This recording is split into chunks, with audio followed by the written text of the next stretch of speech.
Voilà, bonjour à tous. Donc, on est aujourd'hui le 17 Tevet et nous sommes toujours donc dans le chapitre 10 du Tanya. Nous allons donc continuer notre étude. Juste avant, comme à l'accoutumée, nous allons donc faire une petite révision de ce que nous avons étudié hier. Donc, la Zaken nous avait donc présenté donc le travail qui était fait par les tzadikim. Donc, il y a deux catégories de tzadikim. Il y a le tzadik Betovlo, que l'on appelle aussi tzadik Gamour, le tzadik parfait, et le tzadik Shehino Gamour, celui qui n'est donc par opposition, pas encore parfait. On parle là au niveau de la perfection, au niveau de leur niveau de cette capacité d'aimer Dieu, donc de ce niveau extraordinaire, total d'amour pour Dieu. Chez un, il est complètement amoureux de Dieu, si on peut dire, il est totalement dans cet amour intense pour Dieu, et l'autre n'est pas encore arrivé à ce niveau-là.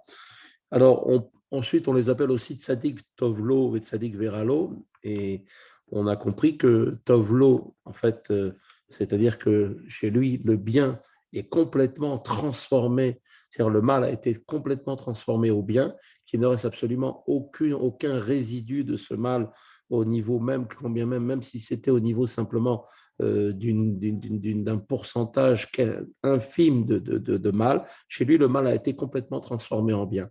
Alors que celui qui est tzaddik veralo, donc veralo, c'est-à-dire que le mal est à lui, sous-entendu, il domine le mal, puisque chez lui, c'est toujours le bien qui s'exprime. Jamais il ne donne la possibilité au mal de pouvoir donc s'exprimer. Et ce mal, on voit qu'il a été encore, il est toujours présent, une infime unité de mal par rapport à des milliers de degrés chez ces tzadikim. Il y en a qui ont, c'est un soixantième, donc le mal n'est même pas ressenti, un centième, un millième, et un dix millième. Donc, on avait dit à ce sujet qu'il y avait donc de nombreux tzadikim autour de Dieu, plus de 10 000 autour de Dieu. Et ça fait référence à toutes ces gradations au niveau de tzaddik veralo, qui sont en fait des tzadikim, mais qui ont le statut de tzaddik parce que chez eux, jamais, bien évidemment, au grand jamais, le mal ne s'exprime, mais qui possèdent une petite particule de mal encore qui n'a pas été complètement transformée. Et ça, à des niveaux comme ça, il y en a des milliers et des milliers. Mais concernant le niveau de ce qu'on appelle donc Bene Aliyah, comme il a été rapporté dans le Zohar, ceux qui ont la possibilité de s'élever jusqu'au niveau de la totale dans le Gan Eden où se trouverait Rabbi Shimon Bar Yochai, eh bien, ceux-là sont peu nombreux et ce sont ces tzadikim qui ont complètement transformé donc le mal en bien, les ténèbres en lumière, l'amertume en douceur. Donc, véritablement un travail total. Le mal n'existe plus chez eux. La seule chose qui domine chez eux, c'est uniquement leur neshama. Et cela se traduit, bien sûr, à tous les niveaux, donc quel qu'il soit. Donc, on va continuer à expliquer cette dimension. Tout de suite, l'Admorazaken nous dit Veod Nikraim Bene Aliyah. Il est une autre raison pour les désigner à ces tzadikim, donc tzadik Vetovlo, tzadik Gamour, de Bene Aliyah. Donc, la raison, en fait, le rabbi d'ailleurs relève que les deux raisons données à l'appellation Bene Aliyah concernent la même catégorie de tzadikim, qui est donc, on avait vu, le plus haut niveau. La seconde raison, qui dénote le désintéressement du tzaddik correspondant au tzaddik accompli, tzaddik Gamour, titre qui lui revient du fait de son amour immense pour Dieu, et la première qui dénote l'élévation donc du mal réalisé par le tzaddik correspond au tzaddik Betovlo, c'est-à-dire le tzaddik dont le mal a été complètement transformé en bien. Mipne Shegam Avodatam, il nous dit car même leur service à ces tzadikim, donc dans le service de Dieu, dans le domaine de Avodat Avasetov, qui est de faire le bien, c'est-à-dire donc Bekiyum Torah Vamizvot, l'accomplissement de la Torah et des mitzvot, est entièrement chez eux ou uniquement les tzorer gavoa, Maala, Adorom, Maalot, il est uniquement et entièrement pour Dieu, orienté vers des hauteurs extrêmement élevées jusqu'aux degrés les plus hauts qui puissent exister. ולא כדי לדבקה בו יתברר בלבד, לערבב את עצמם נפשם צמא להשם, et leur service de Dieu à ces tzadikim n'a pas pour seule fin donc de s'attacher à Dieu en le servant par la Torah et par les mitzvot pour étancher leur soif de leur âme assoiffée de Dieu, mais de fait le service divin de tzadikim d'un niveau inférieur, peut-être lui motivé, comme on l'avait vu, par le désir d'aspirer, donc d'apaiser leur aspiration pour le divin et leur désir de s'attacher à Dieu, car l'observance de la Torah et des commandements réalise effectivement cette finalité. Eux, ces tzadikim, sont arrivés à un dépassement même de ce désir, qui est pourtant quelque chose de kadosh, qui est de s'attacher à Dieu, d'observer sa Torah et les mitzvot. Pour eux, ils sont arrivés à une dimension où ils servent Dieu uniquement par amour pour lui, sans aucun autre intérêt, sans aucune autre raison que de servir Dieu. Comme l'étaient donc les patriarches, qui étaient comparés à un char. Un char, comme on le sait, est un véhicule qui va là où son conducteur veut l'emmener. Il n'a pas de volonté propre. Moshe Katuv avait Kol Tzama Lechol Hamayim, ainsi qu'il est dit au sujet de ceux qui, bien évidemment, c'est tzadikim, qui ne désirent que l'observance de s'attacher à Dieu et observer la Torah et les commandements. Eh bien, comme il dit, Oi kol tsama lechol hamayim. Ah, s'exclame donc le prophète, que tout homme assoiffé, aspirant au divin, se dirige vers les eaux de quelles eaux on parle, de la Torah. C'est-à-dire, il lui dit, le prophète, qu'il s'emploie, tout celui qui a soif, bien qu'il s'emploie à étudier la Torah, qui est comparée à l'eau. Donc, le désir d'aller vers Dieu est comparé à une soif, d'un besoin d'eau. Comme cela est expliqué dans un autre endroit, par ailleurs, à savoir que l'homme assoiffé de ce verset fait référence à celui qui désire et aspire à la divinité. Les paroles du prophète relèvent cette idée. Il s'adressait en fait à l'homme assoiffé de la Torah. Il n'aurait pas eu besoin de dire « Oi » ni de le diriger vers ses eaux. Quiconque a soif de la Torah peut la trouver aisément, car son étude est offerte à n'importe qui. Tout un chacun peut accéder à la Torah. En fait, le prophète s'adresse ici à qui? À ceux qui aspirent à Dieu lui-même. Il leur enjoint d'étancher leur soif de Dieu par la Torah, qui la Torah leur permet de s'attacher à Dieu. Cependant, les hommes d'élévation, les Bnei Aliyah, qui sont évoqués ici, dépassent ce niveau de service de Dieu.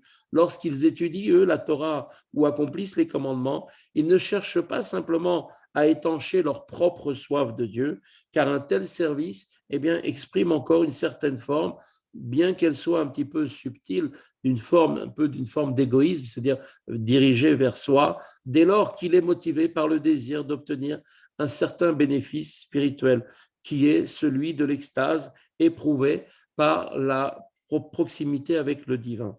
Et là,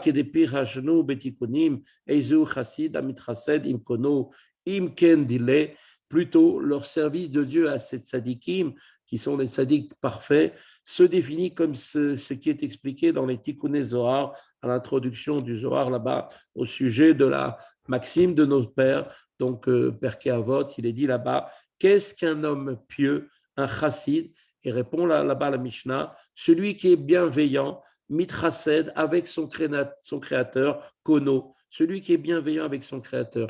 Et les Tikkuné Zohar expliquent que le mot kono, traduit généralement par son créateur, doit être interprété ici dans le sens de son nid, parce que le mot kono veut dire aussi un nid, dérivé, qui est en fait un dérivé étymologique de la racine ken, qui veut dire le nid. Ainsi, on comprend mieux maintenant la phrase, le chassid, c'est celui qui est bienveillant avec son nid, c'est-à-dire avec sa source, la Shekhinah. Cette bienveillance à l'égard de la Shekhinah réside donc dans le fait que son service a pour finalité uniquement d'unifier Akadosh Baruch Hu avec sa Shekhinah, de sorte que la lumière de cette unification descende dans les mondes inférieurs. Comme il a dit dans les mots,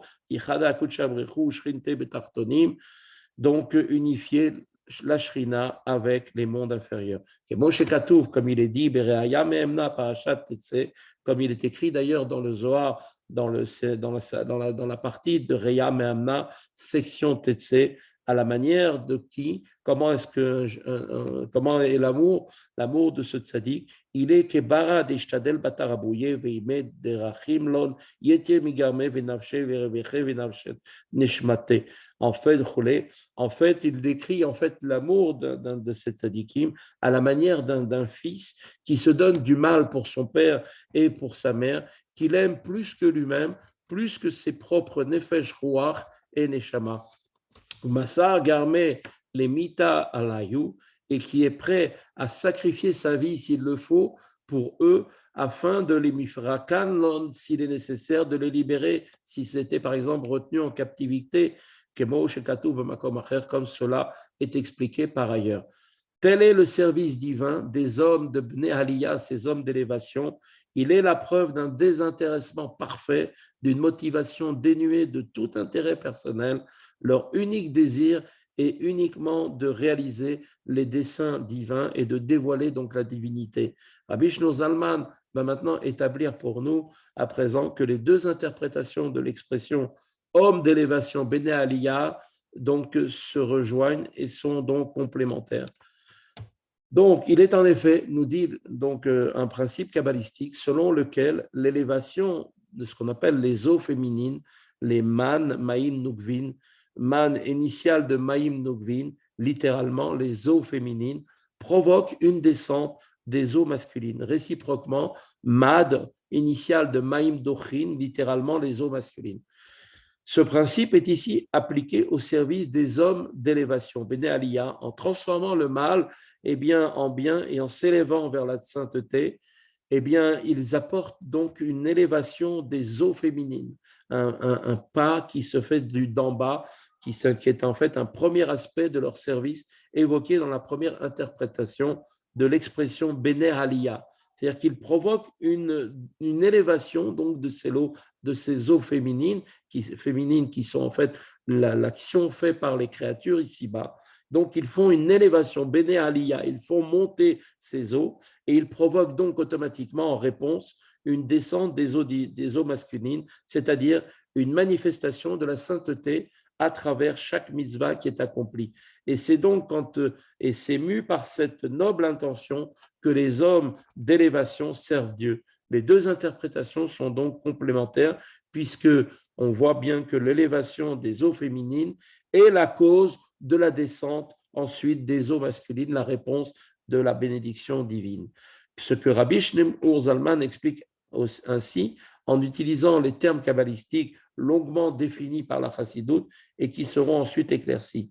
Au Shnehem, et il nous dit ensuite les deux raisons données donc à l'appellation de Bnei Aliyah, il nous dit Shnehem olim bekane echad, se rejoignent, ces deux-là se rejoignent en même temps et en s'élevant, car en élevant le bien contenu dans la klipat noga, qui a lié abirurim chez mevarim menoga maalim maim nugvin, en libérant donc le bien qui se trouvait contenu dans le mal, comme le font ces hommes d'élévation qui transforment leur âme animale dérivée de la klipat noga en bien, on réalise à ce moment-là une élévation des eaux féminines.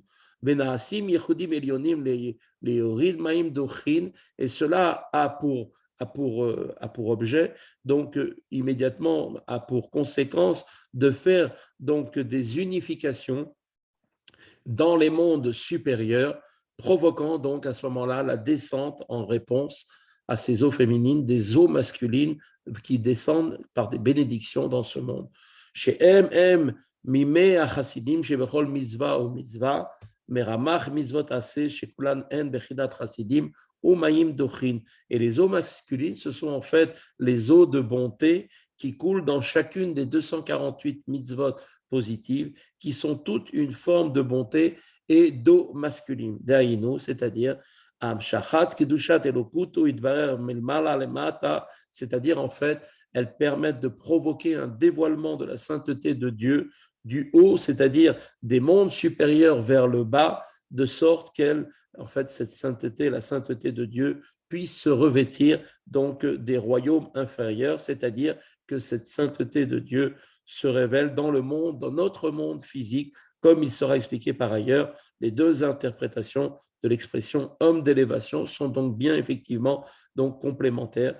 Donc, comme on l'a compris, ils permettent non seulement de s'élever eux-mêmes vers ce niveau d'amour total pour Dieu, et en faisant ce travail ensuite dans ce monde, par leur amour pour Dieu, en accomplissant la Torah et les mitzvot, eh bien, ils libèrent les étincelles divines, c'est-à-dire le bien qui se trouvait prisonnier dans la clipa, dans les forces du mal, et par cette élévation de ces étincelles divines qui rejoignent leur source dans les mondes spirituels très, très, très, très hauts, eh bien, ils provoquent par l'élévation de ce qu'on appelle ce travail, ça s'appelle les élévations féminines, ils vont provoquer en réponse cette descente des eaux masculines dans ce monde qui vont venir donc apporter toutes les bénédictions à ce monde matériel. Voilà, nous avons terminé le cours du Tanya d'aujourd'hui. Donc, à demain si Dieu veut.